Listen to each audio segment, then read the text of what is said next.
Mingay. Yung hayop na yan, wala ginawa ko di i-chismis. Talaga ako pa. Ikaw ang nagsimula. So, tama na yun. Hindi na maintindihan yan kung sabay kayo magsasalita. Isa-isa lang. Ikaw muna. Ikaw muna. Isang minuto to. Isang minuto. Eh, yung buwisit na babae na yan, nakaga akong sinichismis. Lumabas lang ako ng umaga para bumili ng cheese whiz. Dinig ko yung bunganga niya, ang daming sinasabing masama. Yung panganay ko daw kung kani-kaninong kotse bumababa. Hoy, totoo naman. Masakit ang totoo, libre umaray. Aminin mo na kasi yung anak mong panganay, Makati ang puday. Madalas siyang malito sa buhay. Tanong niya, Mama, tama ba to?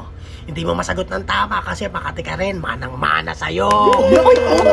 Wala ka alam sa buhay namin, kaya huwag kang mag-inaso. Kakapakialam mo sa buhay ng mambuhay, kaya yung mister mo, di ba, iniwanan kayo? Kaya di na katakataka, naiinggit ka sa pamilya namin, talagang tagos yung iinggit mo sa bungo. Dahil alam kong masakit sa'yo makita kami na masaya at merong pamilyang buo.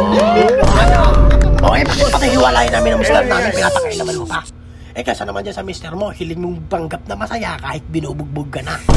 Sabihin mo hindi. O diba? Paglasing si Cesar, paningin niya sa'yo, halos mawala.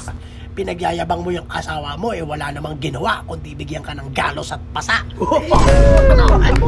Tingnan mo, ganyan ka rin noon, diba?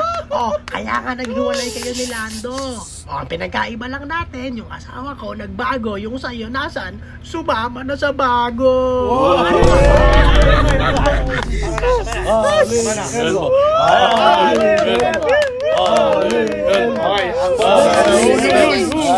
Kay Maygay. Manalo si Aling Elma.